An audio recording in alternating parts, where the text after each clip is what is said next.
साथ शादी, मां का कत्ल और बच्चों पर जुल्म, पिता का हवानीत का कहानी।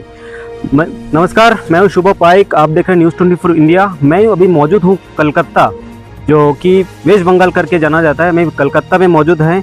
एक कहानी है जो कि एक पिता ने साथ शादी की और बच्चों पर जुल्म, जो कि एक माँ का कत्ल भी किया है। आज उन बच्चों से मिलेंगे और बात करेंगे कि क्या है मामला, क्या है पूरा जानकारी विस्तार से जानने की कोशिश करेंगे। क्या नाम है आपका? विनीत विश्वकर्मा। कहाँ के रहने वाले हो आप? हम लोग कोलकाता से। कोलकाता कहाँ, कौन से एरिया से आते? बड़ा बाजार। क्या हुआ आपके साथ? जैसे कि देखा गया कुछ दिन से जैसे कि सोशल मीडिया पर, फेसबुक जैसे, इंस्टाग्राम जैसे सोशल मीडिया पर आप पोस्ट कर रहे थे कुछ दर्द भर कहानी के साथ। क्या है मामला? मेरे मम्मी को मेरे पापा ने जला के मार दिया जब हम लोग छोटे थे तब। कब का बात है ये? जब हम लोग 2 साल के थे और मेरी बहन 1 साल की थी तब। ऐसा तो खुल के बता सकते क्या है मामला पूरा? मेरे पापा हम लोग को मतलब बहुत जुल्म करते हैं हम लोग के ऊपर। हम लोग को देखते नहीं है, बहन को देखते नहीं है, और हम लोग को देखते हैं हम लोग के भैया। और पापा हम लोग को अभी, पापा मेरे साथ शादी किए हैं और हम लोग को नहीं देखते हैं। पापा अपना शादी करके रहते हैं और हम लोग जो घर दुकान अपना देख रहे थे, सीख रहे थे, काम धंधा सीख मतलब कर रहे थे, वो भी हम लोग को अब करने नहीं देते हैं पापा। स्कूल गए? कौन सा तब पढ़ाई किए? हम लोग पढ़ाई नहीं किए, 5 क्लास तक सिर्फ पढ़े। क्यों? पापा पढ़ाई नहीं, पापा हम लोग को देखे ही नहीं, कौन था पढ़ाने वाला। और भी ऐसी पोस्ट किए कि आपका पापा का साथ शादी हुआ, क्या ये बात सही है या? पापा का साथ शादी हुआ है और पापा हम लोग को देखते नहीं है। तो आपका जो मम्मी थे उनको जो अब बोले कि जला के मार दिया है, तो कितना नंबर में शादी थे उनका? मेरी मम्मी को झूठ बोल के पापा शादी किए थे, कि मतलब झूठ बोल के, पर मम्मी 4 नंबर पे शादी की। 4 नंबर पे। तो अभी पापा क्या बोला आपको, क्या बोलते हैं आपको पापा? तो हम लोग को देखना ही नहीं मतलब हम लोग जो घर दुकान जो हम लोग सीख रहे थे, काम धंधा कर रहे थे, कुछ पैसा कमा रहे थे, वो भी हम लोग को नहीं करने देंगे और हम लोग को भगा दिए घर से। अच्छा, तो क्या चाहता है शासन प्रशासन से, क्या मांग करते हैं? कि हम लोग वो घर पे रहे और मेरे पापा हर चीज़ मतलब बेच के मतलब अपना भाग जाने मांगते इधर से, और हम लोग वो जगह पे रह पाए, अपना काम धंधा सब कर पाए। चलिए, देखिए इनका जो कहना है कि इनका पापा जो है इनको नहीं देखते, और अभी इनसे भी ये पूछताछ किए थे कि पढ़ाई किए, लेकिन पढ़ाई भी नहीं किया, जो कि अभी जो है जो स्मार्ट ज़माना जो चल रहा है, तो पढ़ाई को लेकर, और जहाँ भी आगे अभी क्या है, कहीं पर घूमने भी जाएगा तो भी पढ़ाई का ज़रूरत है। अभी इनको पढ़ाई का कुछ नॉलेज ही नहीं है। लेकिन इनका बहन भी है, इनसे भी थोड़ा पूछताछ करेंगे विस्तार से। आपका क्या नाम है? निकिता विश्वकर्मा।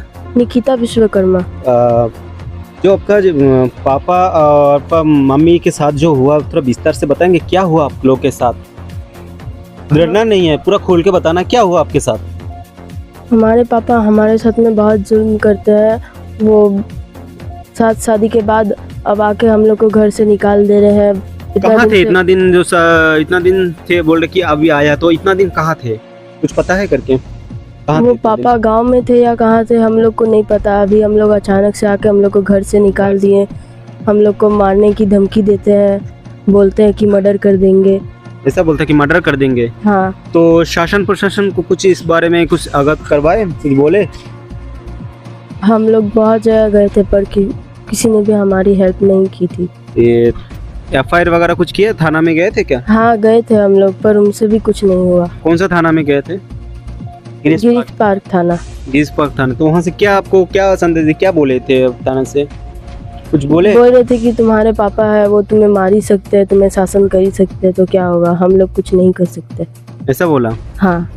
देखिए, एक सरकारी अधिकार है, शासन अगर यही बोलेगा कि तुम्हारा पापा है, तुमको मारेगा काटेगा, तो क्या कर सकते? तो ये सरासर गलत बात है, जो कि मारने का अधिकार किसी को नहीं होता है।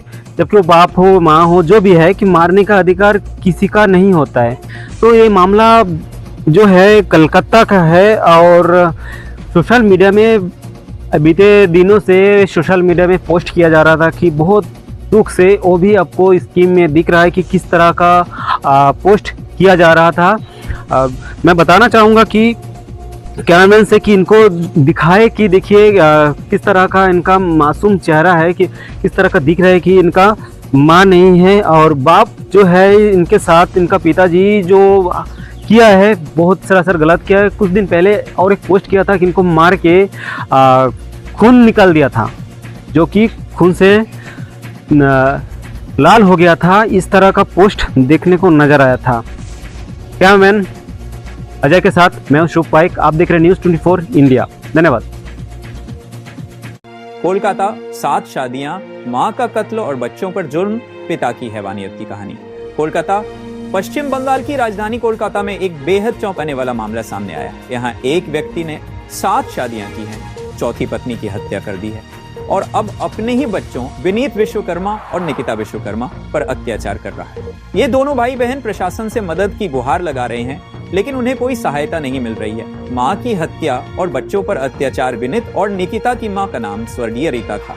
आरोप है कि उनके पिता ने ही उनकी मां को जलाकर मार डाला। इस घटना के बाद जीवन नरक बन गया है। उनके पिता ने उन्हें घर से निकाल दिया है, जिससे वे बेघर हो गए हैं। जिस उम्र में उन्हें पढ़ना लिखना चाहिए, उस उम्र में वे काम करने के लिए मजबूर हैं। विनीत अभी भी नाबालिग है और उसे पढ़ाई छोड़कर काम करना पड़ रहा है। 7 शादियां और अय्याशी विनीत और निकिता के पिता ने एक के बाद एक 7 शादियां की हैं। उनकी पत्नियों के नाम इस प्रकार हैं: 1 रीना, रफीगंज से 2, गौरी, बनारस से 3, अनिमा 4, रीता, इन दोनों भाई बहन की मां 5, अधूरी, सेठ गली से, जिनसे एक कॉल गर्ल के रूप में संबंध बनाए और बाद में शादी कर ली, 6 प्रीति शर्मा, गांव से, जिनसे झूठ बोलकर शादी की कि उनके पास घर और गाड़ी है, 7 रानी, यूपी से, एक शादीशुदा और गर्भवती महिला। आरोप है कि इन सभी शादियों और संबंधों से व्यक्ति अपनी अय्याशी पूरी करता रहा, जबकि उसके बच्चे बेसहारा हो गए हैं।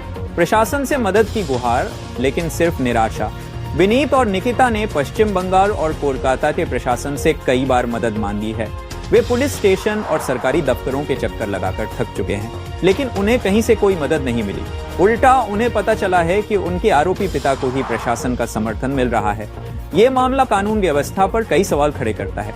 एक तरफ जहां बच्चों को न्याय नहीं मिल रहा है, वहीं दूसरी तरफ उनका पिता बेखौफ होकर घूम रहा है। ये घटना दर्शाती है कि समाज में कमजोर और बेसहारा लोगों की सुनवाई कितनी मुश्किल है। विनीत और निकिता ने अपील की है कि उनके पिता के खिलाफ कड़ी कार्रवाई की जाए और उन्हें न्याय दिलाया जाए। यह मामला पूरे प्रशासन को हिला देने वाला है और ये सुनिश्चित करना बेहद जरूरी है कि ऐसे मामलों में पीड़ितों को तुरंत न्याय मिले, न कि अपराधियों को समर्थन।